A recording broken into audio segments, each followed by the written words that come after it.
古代女子为何把自己的贞洁看得比生命还重呢？早在春秋战国时期，孟子就提出了男女授受不亲的伦理观念。不过，当时并非像后来的明清时期那样，把女子贞洁看得很重。在我国历史上，开始推广贞洁烈妇，是始于宋朝的程朱理学。对于宋朝奢乱的社会现象，程颐提出了饿死是小，失节是大的理学观念。宋史烈女传也记载了许多烈女的故事，但即便是这样，在当时也没有达到明清两朝变态的程度。在明清时期大力提倡贞洁观念，各种约束妇女的理论逐渐形成，并且得到了朝廷的支持。顺治皇帝亲自编撰了内则言议，妇为夫死，古之大经成为社会对妇女的信条了。康熙的女学教女仪规，乾隆的女学言行录，都大量宣扬心腹和寡妇的贞洁。皇帝们把妇女贞洁当作重点工程来抓，这就导致了明清时期，人们把拥有贞洁牌坊当作莫大的荣耀。清朝各地政府上报的贞洁烈妇的数量也是大大激增，大量的贞洁牌坊成为了各地的一道亮丽风景。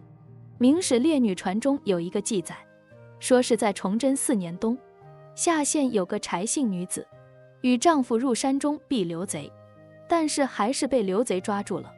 一贼兵见柴氏年轻美貌，就上前摸了柴氏的手一下，柴氏就一口咬下了他背摸部位的手上的肉。这贼兵又摸了摸他的胳膊，柴氏又咬下了胳膊上的肉。贼兵大怒，将其乱刀砍死。可以说明清时期，女子对待自己的贞洁，往往比自己的生命还要重要。很多人为此付出了生命。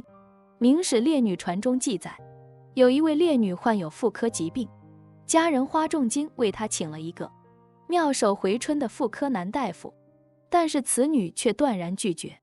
拒绝的理由呢，就是这个大夫是男的。最终这位烈女不治身亡。在古代社会，女子要保守贞操比生命还重要。所谓的保守贞操，就是指一个女子要么一辈子不和男生发生关系，要么只和法定人发生关系，否则就是失贞了。这失贞也包括很多，包括婚前性行为、婚外性行为以及再嫁和被强奸等等。当然这种情况只适用于女子，而不适用于男子。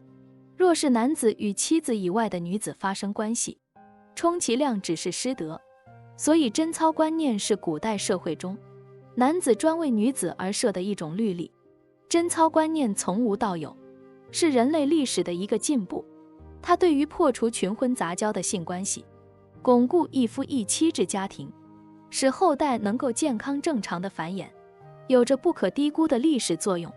同时它又是单方面施加给女子的枷锁。贞操观念自形成之日起，就日益的浓缩化、强烈化，逐渐成为女子的最高社会责任，是对女子的一种十分残酷的精神压迫和肉体虐待。在一夫一妻制建立以后，特别是在封建制度之下，以自给自足的小农经济作为基础的男权制个体家庭终于定型化。由于这样的家庭具有单一性和封闭性，所以必然特别突出男权家长在家中主宰一切的地位，女子就进一步变成了男子的附属品，不得让别人染指。同时宗法制度的确立，使人们更加重视香火延续和子女继承。为了确保子女是出自自己的血统，贞操观念就进一步被强化，甚至达到了害人的程度。